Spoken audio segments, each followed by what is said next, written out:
My name's Tom Baker, and I am a combat vet from Vietnam. Grew up around the military. Both my older brothers went in when they graduated from high school. The Vietnam War was going on hard when I graduated in '66, and I was just 17, and my mom wouldn't sign for me to go in, so I had to wait a little while, and I went in when I was 18. I wanted to be a warrior. My brothers were, one was an MP and the other one was Army intelligence. I wanted to carry a weapon. I wanted to jump out of airplanes. I wanted to go get the bad guys. I went to Vietnam when I was 19. Killed my first human being when I was 19. Got shot down out of the sky the first time when I was 19. Put my first American soldier in a body bag when I was 19.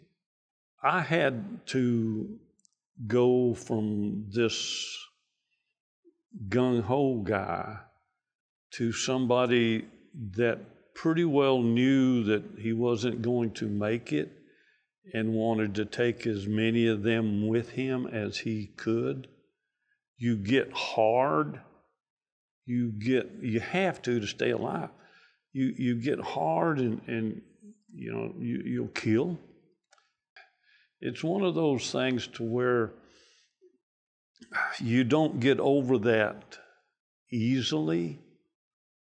I was in my last firefight 3 days before I shipped out. How do you open your eyes and you're back on the streets and you just come from hell? It's kind of sad. My dad fought in a good war. You know, they saved the world, and ticker tape parades and flowers, and they throwed bags of dog shit at us and spat on us. And I had lost my best friend over there, and I really hurt me. I'm still not over it. But America's getting over it a little bit, so I'll take that. But when you come back, and I was kind of proud, got out, and I had been awarded a few things, but you just put that in the box and slide it in the back. You never wore these things or anything. So 35 years later, finally America starts saying, well, maybe we made a mistake and should have treated them better. But 40 years probably before I realized that there was something wrong and I needed to get help. We all had problems, but we didn't know we had problems. We thought anger was just part of our personality, and that's the way it was. My father was in World War II, and he had PTSD. My mother was a orphan. She was put in an orphanage when she was 8.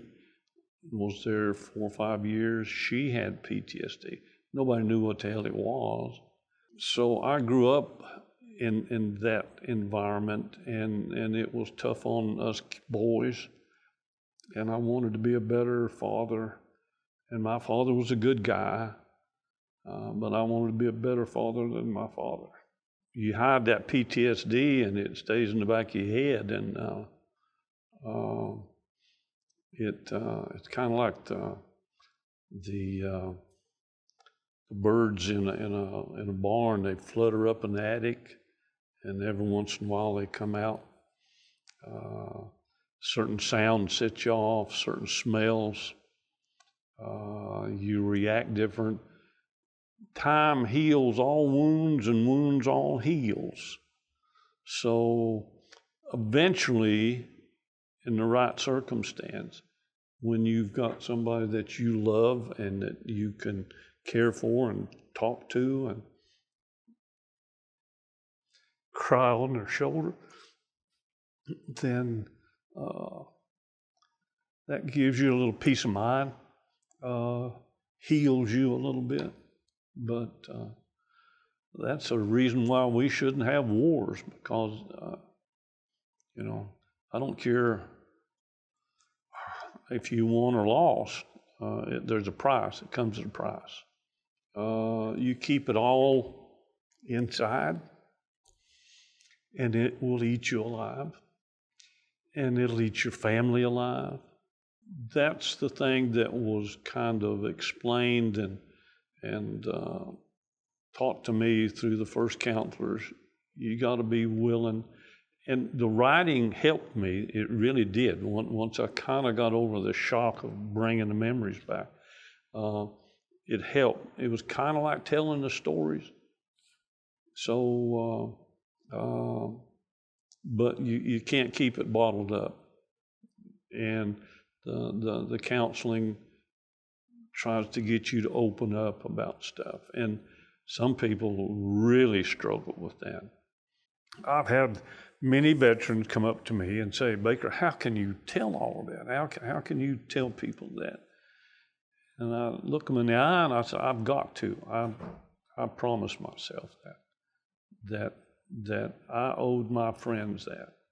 So it ain't easy, but I have to do it. It's part of my mission.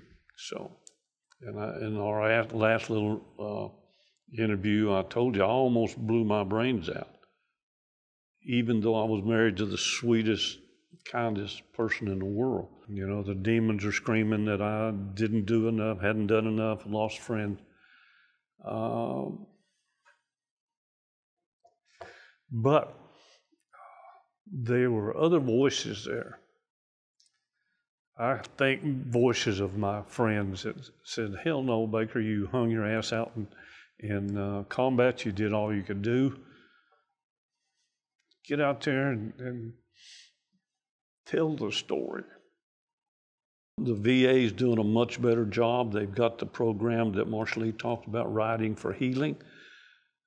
It's a tremendous program, and it really helps veterans and their spouses and their kids understand the veteran a little better. And if he or she can get understood, then it helps keep the demons at bay. If I had to tell a young veteran, listen to older veterans, understand. You know, when I was young, I thought I was saving the world from communism, you know, the domino effect. But once you get in combat, what you're doing is saving this guy here and this guy here, and maybe taking care of yourself. But your buddies are what you're after to help. So talk to some veterans and at least listen to them. You may not understand. You may not have been in long enough or been in a firefight or whatever, but listen to them would be my advice.